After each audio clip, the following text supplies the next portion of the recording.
그런데요, 반대로 우리 밭에요, 우리 밭을 자라나게 하는데 방해를 하는 치명적인 병충해도 있습니다. 우리 밭을 자라게 하는데 방해를 하는 치명적인 병충해가 뭐냐면요, 그것은 감사의 말, 하나님께 대한 말, 복음 중심의 말, 격려의 말이 아니라 악한 말이에요. 악한 말은 우리 밭을 더럽히는 치명적인 병충해입니다. 야고보서 아까 줄로 잡아두셨죠? 야고보서 다시 펴보시겠습니다. 야고보서 3장입니다. 야고보서 3장 2절부터 제가 읽겠습니다. 우리가 다 실수가 많으니 만일 말에 실수가 없는 자면 곧 온전한 사람이라 능히 온 몸도 굴레 씌우리라. 8절 혀는 능히 길들일 사람이 없나니 쉬지 아니하는 악이요 죽이는 독이 가득한 것이라. 혀를 길들인 사람이 없다라는 거예요. 혀를 길들일 사람이 있다면 그 사람은 온전한 사람이다. 그런데 내 입 밖에서 나오는 것이 뭐냐면 악한 독, 죽이는 독이 가득한 것이 나오는 거예요. 악한 말을 쉽게 툭툭 내뱉는 분들이 있습니다. 그리고 나중에 이렇게 이야기하죠. 나는 뒤끝은 없어. 나는 쿨해. 난 그냥 앞에서 할 말을 한 사람이야. 그게 옳은 말이 아니에요. 누구는 하고 싶은 말 못해서 못합니까?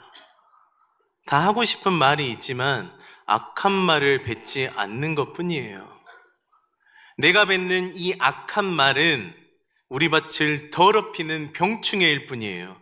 그렇기 때문에 우리는 이 입을 항상 조심해야 돼요. 그리고 우리 입술 가운데서 형제자매들을 판단하는 말, 비판하는 말, 교회를 비판하는 말, 교회를 허무는 말들을 하는 것이 우리 밭을 더럽히는 거라고요. 9절 이곳으로 우리가 주 아버지를 찬송하고 또 이곳으로 하나님의 형상대로 지음을 받은 사람을 저주하나니 한 입으로 찬송과 저주가 나는도다. 내 형제들아 이것이 마땅치 아니하니라. 한 입으로 두 가지의 말을 한다. 한 입으로 하나님을 찬송도 하지만 하나님을 저주하는 행위를 너희가 하고 있다라는 겁니다. 우리는 항상 이 입술로 악한 말을 뱉지 않기 위해서 조심하고 또 조심하고 내 자신을 늘 살펴보아야 됩니다. 로마서 14장 한번 보시겠습니다. 로마서 14장 1절 믿음이 연약한 자를 너희가 받되 그 의심하는 바를 비판하지 말라. 어떤 사람은 모든 것을 먹을 만한 믿음이 있고 연약한 자는 채소를 먹느니라. 그러니까 모든 사람의 믿음의 분량이 다 다른 거예요. 그런데 내 옆에 있는 형제 자매가 나와 같지 않다라고 의심하고 비판하지 말라라는 말씀입니다. 그래서 나오는 것이 뭐냐? 그 형제 자매를 업신여기기 시작해요. 업신여기고 업신여기는 말을 하기를 시작합니다. 업신여기다라는 뜻은요, 교만한 마음에서 남을 낮추어 보거나 하찮게 여기는 것을 이야기합니다. 모든 사람은 믿음이 다 달라요. 그래서 사도 바울도요, 고린도 교회에게는 젖으로 먹이고 밥으로 먹이지 아니하였다라는 그런 말씀이 있습니다. 3절 먹는 자는 먹지 않는 자를 어떻게 여기지 말고 업신 여기지 말고. 그러니까 구원받은 지 오래되신 형제 자매님들, 신앙생활을 사람들이 보기에 잘해 보이는 형제 자매님들이 하는 치명적인 실수 중 하나가 뭐냐면요, 믿음이 연약한 형제 자매님들을 업신 여겨요. 그리고 말을 함부로 하기 시작합니다. 걱정이 된다라는 둥, 돌아갈까봐 그런다는 둥, 내가 얘기해주지 않으면 형제 자매에게 이 얘기를 해줄 사람이 없다라는 둥, 다양한 수식어를 붙여서요, 내가 하고 싶은 비판의 말을 뱉기 시작해요. 그것은 합당치 않습니다. 우리 밭을 허무는 치명적인 병충해일 뿐이에요. 정말 걱정이 되고 정말 그 형제자매를 사랑한다면 기도해 주세요.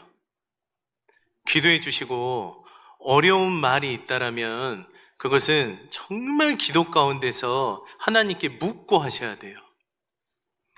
그런데 만약에요, 반대로 연약한 형제자매님들이 교리적으로 잘못된 것을 가지고 오거나 우리 교회를 더럽히는 죄를 가지고 와서 교회를 허무는 행동을 하실 수도 있어요. 그것을 놔두라는 얘기는 아닙니다. 조용히 기도해 주시고요. 담당 임원들이나 목사님들께 교제하세요. 내 입술로 그를 업신여기거나 비판하는 말을 하는 것은 좋지 않습니다. 어떤 분들은 임원분들께 얘기하거나 목사님들께 얘기하는 거 어려워하시는 분들이 있어요. 꼭 내가 이르는 것 같다, 이르는 게 아니에요. 우리 밭을 잘 관리해 나갈 뿐입니다. 우리 밭에 더러운 것들이 들어오지 않도록 잘 관리해야 되는 것도 우리의 의무 중 하나지 않습니까? 그러니까 먹는 자들은 먹지 않는 자들을 비판하지 말고 업신여기지 말아야 돼요. 그런데 반대로 뒷구절을 읽어볼게요. 먹지 못하는 자는 먹는 자를 판단하지 말라. 아이고, 또 먹지 못하는 자도 먹는 자를 판단해요. 이러면 교회가 어떻게 되겠습니까?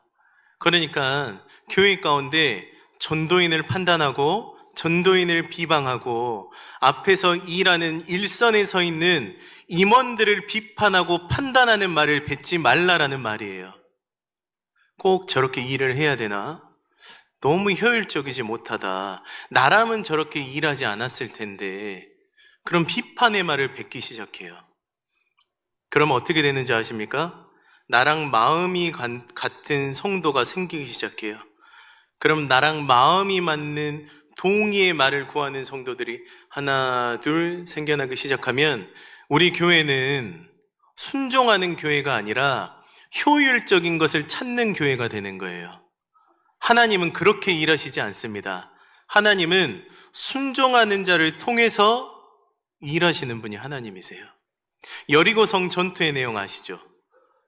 성을 6일 동안 한 바퀴 돌고 7바퀴 돌고 와 외치면 무너지는 게 여리고성 전투의 내용이지 않습니까?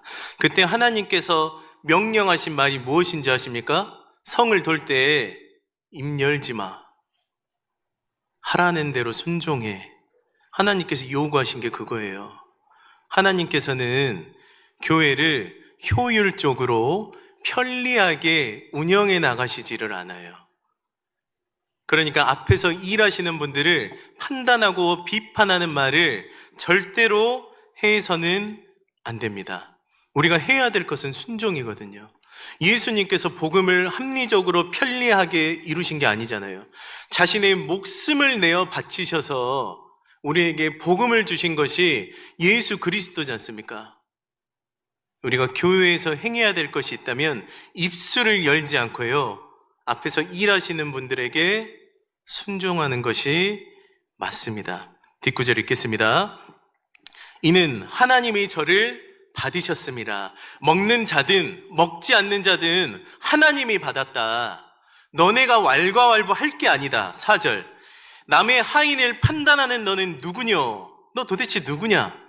너 누군데 도대체 내 하인을 판단하냐? 남의 하인을 판단하는 너는 누구뇨? 그 섰는 것이나 넘어지는 것이 제 주인에게 있음에 저가 세움을 받으리니 저가 세우시는 권능이 주께 있음이라. 네 입술에 있는 게 아니라 누구에게 있어요?